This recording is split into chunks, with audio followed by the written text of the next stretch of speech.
আবগারি মামলায় বড়সড় স্বস্তি পেলেন অরবিন্দ কেজরিওয়াল। 91 দিনের মাথায় জামিন দিল দিল্লির রাউজ অ্যাভিনিউ আদালত। তবে রাত হয়ে যাওয়ায় বৃহস্পতিবার জেল থেকে বেরোতে পারলেন না তিনি। শুক্রবার তিহাড় জেল থেকে মুক্তি পাবেন কেজরিওয়াল। দুর্নীতিকে ঝেঁটিয়ে বিদায় করার ডাক দিয়ে যিনি রাজনীতিতে পা রেখেছিলেন সেই অরবিন্দ কেজরিওয়ালকেই 21শে মার্চ গ্রেফতার করে ইডি। নরেন্দ্র মোদী সরকারের বিরুদ্ধে এজেন্সিকে কাজে লাগিয়ে রাজনৈতিক হিংসার অভিযোগে সরব হয় আম আদমি পার্টি, কংগ্রেস সহ বিরোধীরা।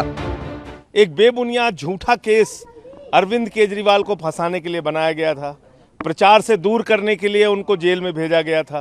दिल्ली की जनता के लिए, देश की जनता के लिए आज बहुत खुशी का दिन है, बहुत बड़ी खबर है। हम सब लोग उत्साहित हैं इस खबर को सुन के, और मैं माननीय न्यायालय का जो ये फैसला आया है उसको सर झुका के नमन करता हूँ। बहुत बड़ा फैसला उन्होंने दिया है। আদালতে দাঁড়িয়ে দিল্লির মুখ্যমন্ত্রীকে আবগারি দুর্নীতির কিংপিন এবং প্রধান ষড়যন্ত্রকারী বলে দাবি করে ইডি। আর এই সওয়ালের ভিত্তিতে দিল্লির মুখ্যমন্ত্রীকে ইডি হেফাজতে পাঠায় আদালতও। 2021 সালের 17 নভেম্বর দিল্লির আম আদমি পার্টির সরকার নতুন আবগারি নীতি আনে, যাতে দিল্লিতে মদ বিক্রি থেকে সরকারি নিয়ন্ত্রণ কার্যত তুলে নেওয়া হয়। পাশাপাশি লাইসেন্স ফিতে ছাড়, মদের দোকান খোলার নিয়ম শিথিল করা, মাঝরাত অবধি মদের দোকান খোলা রাখা, মদের হোম ডেলিভারি, করোনার কারণে জরিমানা মকুবের অনুমোদন দেওয়া হয়েছিল নতুন এই নীতিতে। কেজরিওয়াল সরকার দাবি করেছিল নতুন আবগারি নীতিতে মদ বিক্রির গোটা ব্যবস্থার আধুনিকীকরণ হবে, কিন্তু অভিযোগ আদতে পুরোটাই হয়েছিল ঘুষের বিনিময়ে দক্ষিণ ভারতের কিছু মদ ব্যবসায়ীকে সুবিধে পাইয়ে দিতে, যারা পরিচিত সাউথ গ্রুপ হিসেবে। কেজরিওয়াল সরকার দাবি করেছিল এই আবগারি নীতিতে তাদের আয় বাড়বে। শনিবার আদালতে ইডি দাবি করে এই নীতিতে আসলে পকেট ভরেছিল আম আদমি পার্টির নেতাদের। সাউথ গ্রুপের কয়েকজন ব্যবসায়ীর কাছে তারা 100 কোটি টাকা অবধি ঘুষ চেয়েছিলেন বলেও আদালতে দাবি করে ইডি।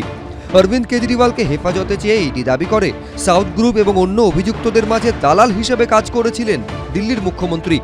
পাশাপাশি আদালতে দাঁড়িয়ে ইডি এই দাবিও করে ঘুষ হিসেবে পাওয়া 45 কোটি টাকা আম আদমি পার্টি ব্যবহার করেছিল 2022 সালে গোয়ায় ভোট প্রচারে। এরপর আদালতে ইডি দাবি করে আবগারি দুর্নীতিতে তছরূপের অঙ্কটা 600 কোটিরও বেশি। এরপর 10ই মে লোকসভা ভোটের প্রচারের জন্য অরবিন্দ কেজরিওয়ালকে অন্তর্বর্তী জামিন দেয় সুপ্রিম কোর্ট। মেয়াদ শেষ হওয়ার পর ফের তিহাড় জেলে ফিরে যেতে হয় তাকে। এবার অবশেষে স্থায়ী জামিন পেলেন কেজরিওয়াল। স্বস্তি পেল আম আদমি পার্টি। এবিপি আনন্দ।